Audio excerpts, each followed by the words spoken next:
नदी का पिसच। कहते हैं पहाड़ों के बीच बसी देवरिया नाम की बस्ती के पास एक पुरानी गहरी नदी बहती थी। उसका पानी हमेशा काला और ठंडा रहता, जैसे उसमें कोई अदृश्य रहस्य छिपा हो। गांव वाले उस नदी को काल सरोवर कहते थे और शाम ढलते ही उसके किनारे जाने से डरते थे। बुजुर्गों के अनुसार बरसों पहले उसी नदी के किनारे एक नौजवान मछुआरा रघु अपनी नाव लेकर मछली पकड़ने निकला था, लेकिन वह कभी वापस नहीं लौटा।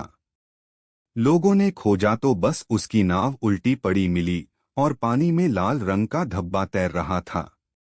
कुछ हफ्तों बाद गांव में अफवाह फैलने लगी कि रात में नदी के बीचों बीच कोई सफेद साया खड़ा दिखता है, आधा इंसान आधा काई से लिपटा हुआ डरावना रूप जिसकी आंखें अंगारों की तरह जलती थीं।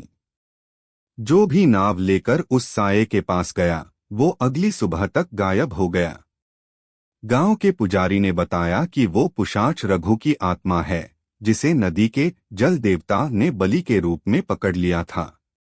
अब वो हर अमावस्या की रात किसी और को खींचकर पानी के नीचे ले जाता ताकि उसकी आत्मा को चैन मिले।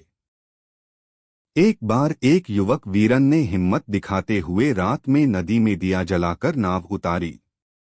जैसे ही उसकी नाव बीच में पहुंची, पानी अचानक उफान मारने लगा और सफेद साया उभर आया।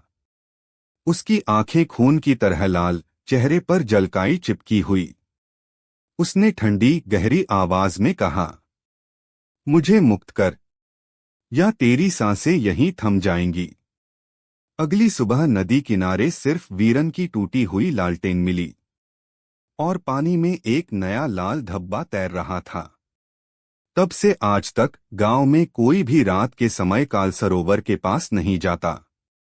कहते हैं अगर आप अमावस्या की रात उस नदी के किनारे खड़े हों तो पानी से धीमे धीमे आवाज आती है, मुझे मुक्त करो।